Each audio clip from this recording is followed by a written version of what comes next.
just hit pause on this conversation. We just learned that the NRA has now officially endorsed Donald Trump as the next president of the United States. Here he is, obviously front and center in Louisville, Kentucky, on the stage here at this NRA conference, giving the thumbs up. Let's listen in.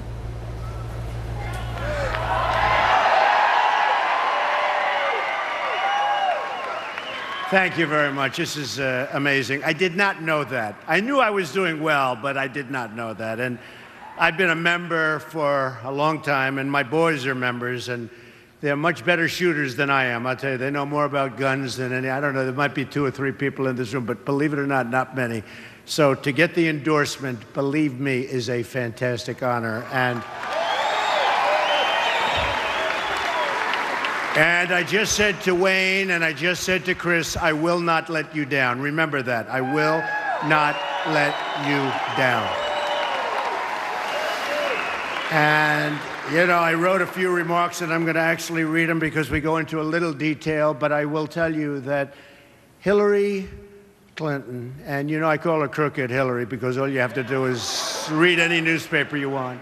But Hillary Clinton wants to abolish the Second Amendment. Just remember that. We're not talking about change it. She wants to abolish the Second Amendment. So we're not going to let that happen. I can tell you that right now. We're going to preserve it. We're going to cherish it. We're going to take care of it. Okay? You know, they keep chipping away. They talk about the magazines. They talk about the bullets. We're going to take care of it. You know, a couple of things before I give you some more detailed remarks. I feel really happy with what's going on. You know, the Fox poll came out 3 days ago, and in the Fox poll, I'm leading Hillary 41 to 44. 44. And last night, Rasmussen, which is a highly respected poll, came out. Trump 42, Crooked Hillary Clinton 37. So we're doing well. Now, with all that, we have a long way to go. But if you get every one of your friends to go vote, because there's a big difference. You know, on a lot of the things, there's a difference, and some are subtle, some are big. And by the way, we're in Kentucky. We're going to put the miners back to work before I forget about that. We're going to put the miners. We just left, and I also won Kentucky, so I love Kentucky. I used to work in Cincinnati. For 2 summers, I worked in Cincinnati doing a job with my father, and I loved Cincinnati, and I'd come over the line and I'd be in Kentucky. You'd be surprised how much I know about Kentucky. But it's an amazing place. But I said when I won New York, because we won New York in a landslide, and then Pennsylvania and Maryland, and we won everything. We were winning everything. We won Connecticut, Delaware, Rhode Island.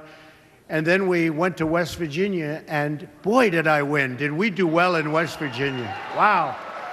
But all landslides. We won in all of the states I mentioned and more. Every single county in every single state. That's called a victory. And we won by massive percentages in the 60s and some in the 70s.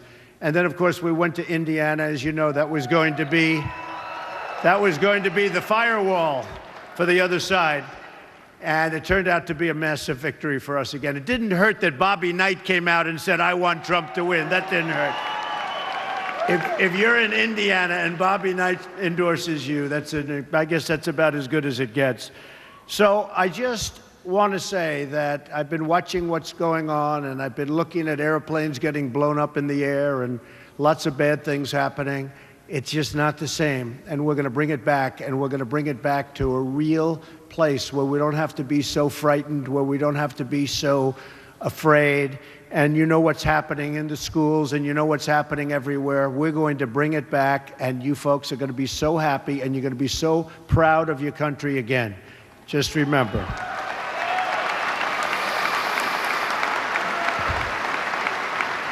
Bernie Sanders, who I'm sure you all love, he did say one thing that was very interesting. He said that Hillary Clinton is unqualified to be the president of the United States.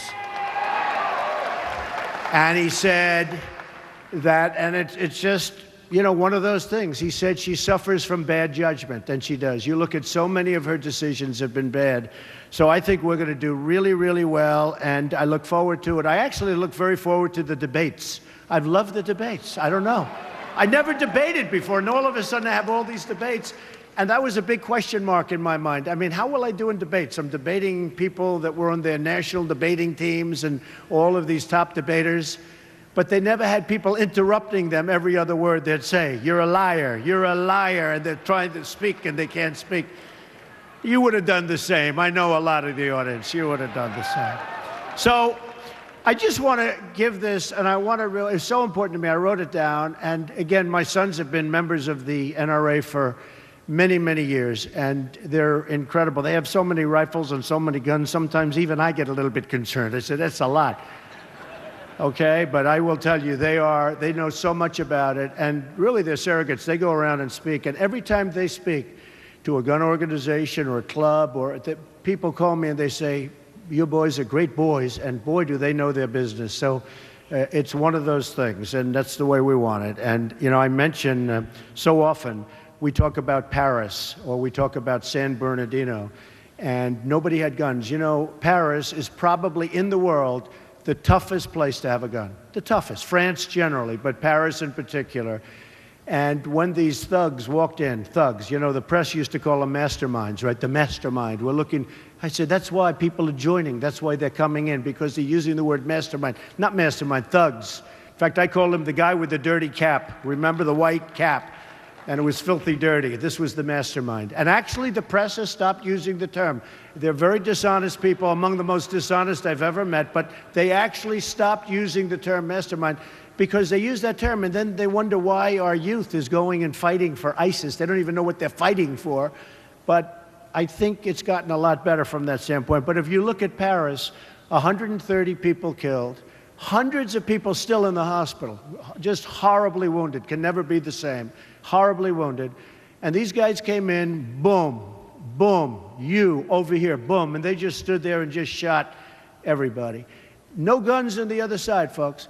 If you would have had guns on the other side, if I took a couple of these folks in here, some especially wearing the red caps, Make America Great Again, I promise there wouldn't have been 130 people killed and hundreds of people lying in the hospital to this day. It might not have happened. Because if they knew there were guns in the room, it might not have happened. But if it did, you would have had bullets going in the opposite direction, and believe me, the carnage would not have been the same by any stretch of the imagination.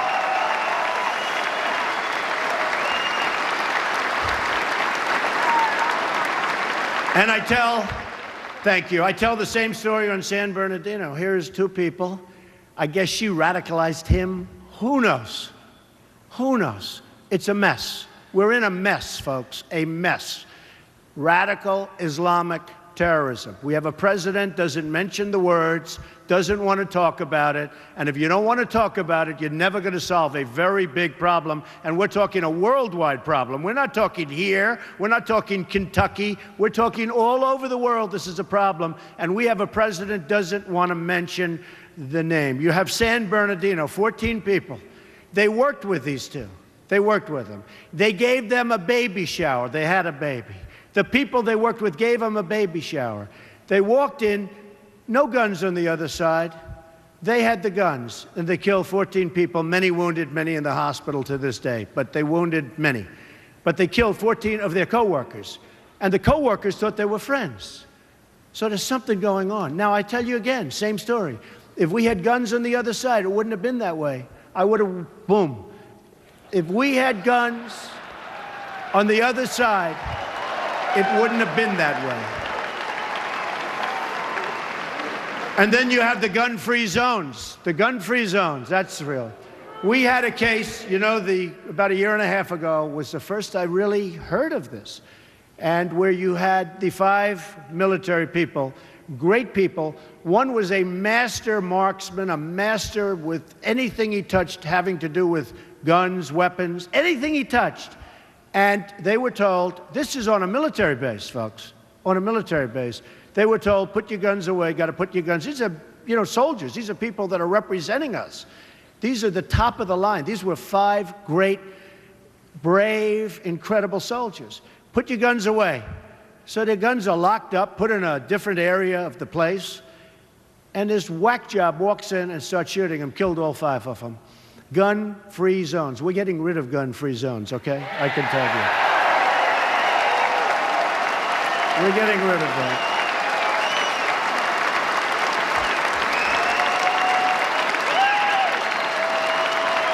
Thank you. Thank you.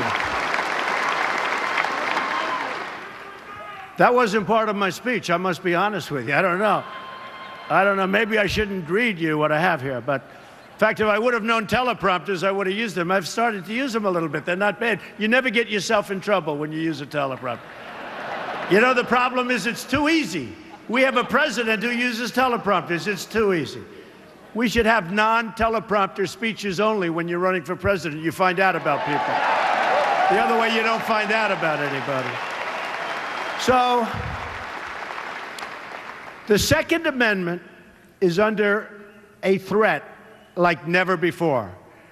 Crooked Hillary Clinton is the most anti-gun, anti-Second Amendment candidate ever to run for office. And as I said before, she wants to abolish the Second Amendment. She wants to take your guns away. She wants to abolish. Just remember that. The NRA and the late hero, and he was a great guy, Charlton Heston, who many of you knew. I met him a few times. He was an incredible guy. Did battle with the Clintons to protect our Second Amendment. The NRA has led the fight time and time again to protect our fundamental freedoms. This is an amazing group. I'll tell you, Chris and Wayne and all of the people, and I've gotten to know a lot of these are incredible people, and they really believe. This isn't like a job. They really, really believe. And we're all lucky to have people like that, I will tell you. Really lucky. Of course, if they didn't endorse me, maybe I wouldn't say that. I would. Hillary Clinton wants to reverse the Supreme Court decision, D.C. versus Heller, upholding the right to keep and bear arms. Hillary said the Supreme Court is wrong on the Second Amendment. That's bad. That's like what she said about the miners. We're going to put the miners and the mines out of business. Then she goes, right?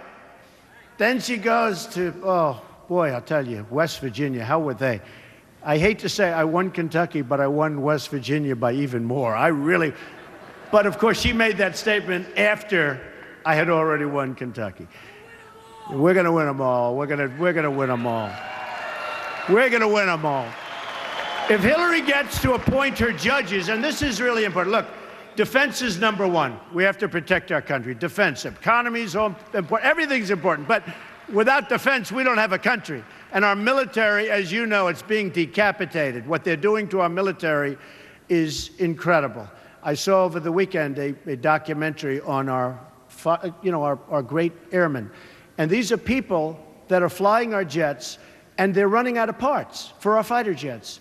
And these are fighter pilots. These are incredible men. And they're going to junkyards, plane graveyards, they call them, where the planes are. They're graveyards where the old planes.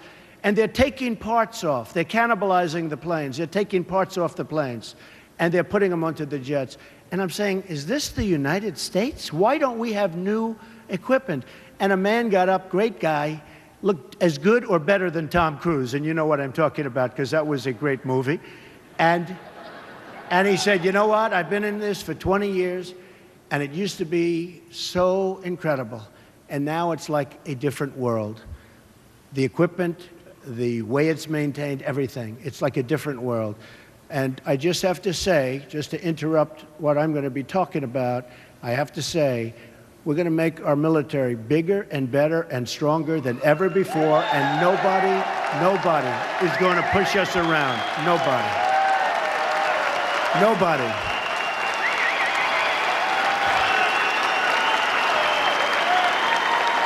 Thank you. And by the way, as part of that, we are going to take care of our great veterans, and I have to tell you, the proper way, the proper way. All right, thank you, everybody. Thank you. If Hillary gets to appoint her judges, you know, one of the biggest and most important reasons to win this time, it's very unusual. Sometimes you get no judges to appoint. Sometimes you go for years and there's no judges. Probably there'll be a minimum. You have Scalia, who was one of the greats, Well, his position's up. Great. He was great. But you have Scalia, so you have one before you even start, assuming, and I'm sure that Mitch and the guys are going to be able to hold out. I have no doubt about it, because we don't want anybody taking that slot. But you have Scalia, and you'll probably have 3. It could be 4, and it could even be 5 judges. So I think in terms of president, and we're talking about a 4-year period, and of course we intend to be there for 8 years, but we'll make it so good in 4, you'll probably say you don't need to do it any longer, Mr. President. But I can't stress in any stronger fashion, whoever the next president is going to appoint, from 3 to 5 judges. And if it's Hillary or whoever, assuming she's allowed to run, because you know what she did with her emails is so criminal, is so dishonest, is so shocking that she shouldn't be allowed to run, but it looks like they're going to let her run. And that's okay with me, because really I do want to run against her. I have to be honest with you. So if she gets to appoint her judges, she will, as part of it, abolish the Second Amendment. And I have to say, that would be, in my opinion, that's what she's going to go for. And it's a little like she did with the coal miners. She said about, she's going to put the coal miners, she's going to put the mines out of business. Then she went to West Virginia, and she said, oh, well, I tried to retract. She tried to retract it. Didn't work out too well for her. She got really beaten badly. Hillary wants to disarm vulnerable Americans in high-crime neighborhoods. Whether it's a young single mom in Florida or a grandmother in Ohio, Hillary wants them to be defenseless, wants to take away any chance they have of survival. And by the way, you have men and you have women sitting in an apartment, and outside is tremendous crime of all kinds, and they need to be protected. And you know the only way they're going to be able to protect themselves. And if you take that gun away from them, it's going to be a very unfair situation. And that's why we're going to call her Heartless Hillary. We can do without that. Somehow I like crooked Hillary better. I put forth, and you probably saw it a few days ago, I put forth a list of judges who will protect and defend all of our freedoms, including the Second Amendment. The judges will follow the Constitution, and these were all highly vetted, the Federalist Society, Heritage, some great references from Jeff Sessions, a fantastic man, from Mitch, and from a whole group of people. And we put down 11. I'll be adding some additional names over a period of the next month or so, sometime prior to the convention. Hope you can all go to the convention. Hope you can come. And we're going to be putting some additional names in. I think you'll be very happy with them. But it's been reviewed incredibly well. People love these people. And I thought I'd do that because I really think it brings the party together. It really is going to, the effect it's had is incredible, because they weren't sure, will Trump appoint this one, that one? How will the judges be? Such an important thing. So I put together the list with some incredibly important organizations and highly respected, and everybody's really happy. You've seen we've gotten A+ reviews on that. Now, I'd like to call for Hillary Clinton to put together a list also, okay? Let her put together a list, because I'd like to see what that list consists of. And you will see it's day and night, okay? Day and night. And it will not be good for the people in this room. And it won't be good, by the way, for the people of our country, most importantly. So Americans use guns to defend themselves against violent crime more than 1 million times a year, okay? More than 1 million times a year. And they want to take them away. Heartless hypocrites like the Clintons want to take this, and they want to get rid of guns, and yet they have bodyguards that have guns. So I think that in addition to calling for them to name judges, we'll also call them and let their bodyguards immediately disarm, okay?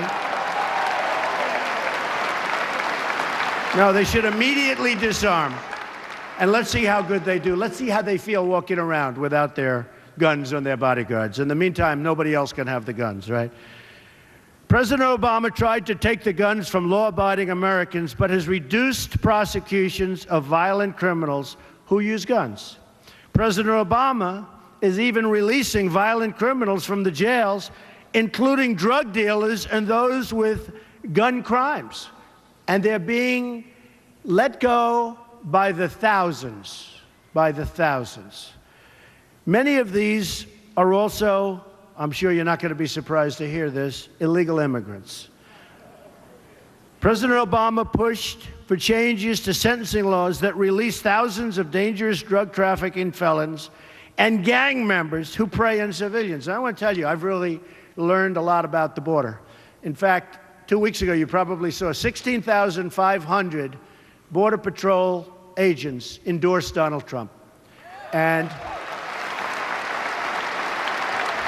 we've gotten great endorsements. To have the endorsement from NRA today and to have the endorsement from the Border Patrol agents. And I was talking to them. These are incredible people that want to do their job. That's why they're endorsing me. They could just sort of, you know, they're told to stand back. Don't do it. They want to do their job. These are incredible people. It's the first time they've ever endorsed a presidential candidate, and 16,500. So I'm really honored by that. This is Hillary Clinton's agenda to release the violent criminals from jail. She wants them all released. She wants people released that you wouldn't want to walk on the street with, you wouldn't want to look at. And, you know, whether it's Kate in San Francisco, you see what happened there, or Jamil, I've become great friends with his father. Jamil was shot in the face 3 times by somebody that wasn't supposed to be here. Or, and I always say this because this was tragic, a 65-year-old veteran, a woman who was a great woman, raped, sodomized, and killed by an illegal immigrant, wasn't supposed to be here. We're going to straighten it out. And by the way, this doesn't have to do with guns per se, but maybe it has to do with a lot of other things. We're going to build the wall. It's going to be a great wall. We're going to have borders again. People are going to come into the country, but they're coming into the country legally, folks. They're coming in legally. We're going to keep our borders open. And I'll tell you, but they're going to be open when people come in legally. Now, Hillary wants to just keep them open. Anybody can come across, and that's what's been happening. And the crime is violent and a lot. And lots of other things are happening with the drugs pouring across. So she's putting the most vulnerable Americans in jeopardy, and this is a risk that we can no longer afford. We've had enough. I think we've had enough. Wouldn't you say we've had, like... In trying to overturn the Second Amendment, Hillary Clinton is telling everyone, and every woman living in a dangerous community, that she doesn't have the right to defend herself. So you have a woman living in a community, a rough community, bad community, sorry, you can't defend yourself. That is so unfair, and that is so egregious. And I'll tell you what, my poll numbers with women are starting to go up. I never thought of it. This should really lift them up, right? Starting to go up. I will say, my poll numbers with men are through the roof. But I like women more than men. Come on, women, let's go. Come on. And most people know that about me. Most people know that. This is the most basic human right of all. But Hillary wants to strip it away, and strip it away from women and all others. Hillary Clinton will release violent criminals from jail, more so than even Obama. She has a more open policy than Obama, if that's possible, and put innocent Americans at risk. I'm going to put criminals behind bars and guarantee that law-abiding Americans have the right to self-defense, 100%.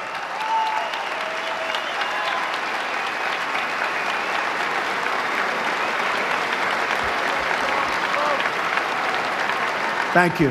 Thank you. There are 13 million right-to-carry permit holders in the United States. I happen to be one of them. In the past, nobody knows that. Boy, would I surprise somebody if they hit Trump. If I wasn't surrounded by, like, the largest group of Secret Service people, who, by the way, are fantastic people, and our police are fantastic, fantastic people. We have to give a standing ovation to our police. We have to. They are fantastic people. Amazing. They do such a great job. They are so unfairly treated. But they know, and they know how the people feel about them. Thank you. That's great. In the past 30 years, the number of right-to-carry states has gone up 7-fold. These are among the most law-abiding folks statistically in the entire country. So they have the right to carry. They're among the most, you know, they do statistics on everything, right? Everything. And these are among the most, in fact, they're like at the top of the list. In Florida, for example, they've issued more than 3 million concealed carry permits in the past 30 years. Only 168 have been revoked. That's 0.006%. So very, very few and just no difficulty. Hillary wants to go into the opposite direction. She said that President Obama didn't go far enough when he executed this order, when he signed this order, and he's not going far enough. He's gone so far, he's gone too far, we're going to stop it. And we will unsign lots of different things, including some of those terrible executive orders. Believe me, they're going to be unsigned so fast, they'll be unsigned the first hour that I'm in office, in the first hour that I'm in office.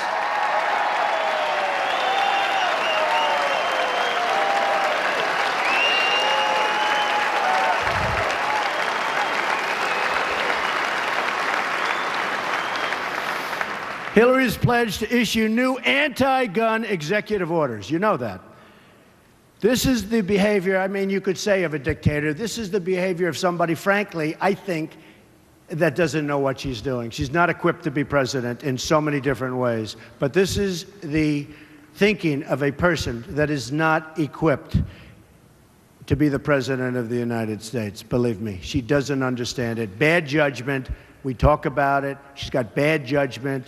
You know where it came from. Came from me. It also came from her current opponent, who's doing pretty well. I'll tell you, you talk about a rigged system. He wins every week, and he keeps losing. I think Bernie should run as an independent, okay? Let him run. I do. I would love him to run as an independent. Then it would be the three of us on stage. I love that. The Second Amendment is on the ballot in November. The only way to save our Second Amendment is to vote for a person that you all know named Donald Trump, okay? I will tell you. I will never let you down. I will protect our Second Amendment. I will protect our country. Our military will be strong. Our borders will be enforced. We'll get rid of Common Core, which is a disaster. We'll bring education local. So important. Our education is a mess.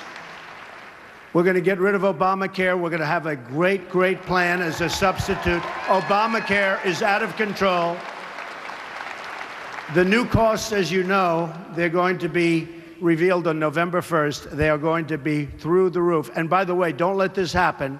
We'll have to speak to Mitch. Obama is trying to get it delayed till after the election. The new cost will be revealed on November 1st, unless he gets it changed, and we don't want that to happen. They will be so astronomical, and it'll show what a total failure and disaster Obamacare is. We will repeal it, and we will replace it with something great, okay? Believe me. We're going to have strong borders, and we're going to make the greatest trade deals. Every country worldwide, every country in the world is ripping off our great country like we're children, like taking candy from a baby. Our trade deals will be renegotiated. We won't be having trade deficits of $500 billion a year with China anymore, folks. They won't be taking our jobs out of here and Kentucky and lots of other places, every place. They won't be taking our jobs and bringing them into Mexico, like with Nabisco, where they leave Chicago, moving to Mexico, and so many other countries, companies, Carrier. You take a look at Carrier Air Conditioner, just left Indiana. They're leaving Indiana, they're moving to Mexico. That's not happening with me, because when they make their air conditioners and they sell them across our now very strong border, believe me, they're going to pay a tax and they're going to say, we're not moving to Mexico anymore. It's so simple. It's so simple. So we're going to have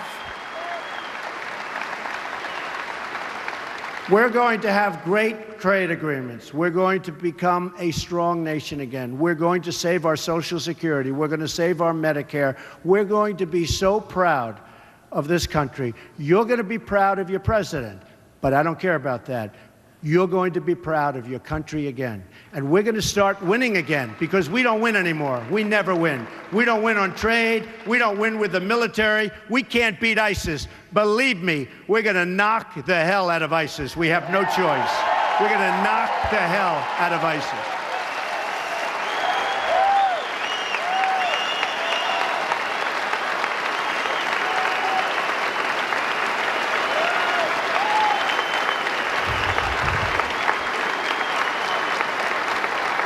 So we are going to start winning again. And I have fun saying it, and I say it a lot, but there's nothing better. And some of you have heard it. But we are going to win, win, win. We're going to win with military. We're going to win at the borders. We're going to win with trade. We're going to win at everything. And some of you are friends. And you're going to call. You're going to say, Mr. President, please, we can't take it anymore. We can't win anymore like this. Mr. President, you're driving us crazy. You're winning too much. Please, Mr. President, not so much. And I'm going to say, I'm sorry. We're going to keep winning, because we are going to make America great again. Thank you. We love you. Thank you. Thank you, everybody. Thank you, Kentucky. Thank you, everybody. Thank you. Wow, listen to that crowd. Donald Trump saying thank you, says he's going to keep winning, referred to himself as Mr. President. There he is in Louisville, Kentucky. Standing ovation there. I mean, he hit on all kinds of things. First up, he came off after officially being endorsed by the NRA, the National Rifle Association, said it was a fabulous honor. Got a huge applause when he said he wanted to get rid of gun-free zones. Really out of the gate said his presumed opponent Hillary Clinton wants to abolish the Second Amendment. We'll get into Secretary Clinton's stance on the Second Amendment in just a second. Referred to as crooked Hillary over and over, heartless Hillary. Called on the former Secretary of State to release her own list of potential Supreme Court justices, as we saw Mr. Trump did earlier in this week with those 11 names. Said he's going to knock the hell out of ISIS. And if I may, he also said the media is among some of the most dishonest people I've met. And if I may, he doesn't waste any time picking up the phone to call members of the media whatsoever. Just saying. I have Sarah Murray standing by and MJ Lee as well.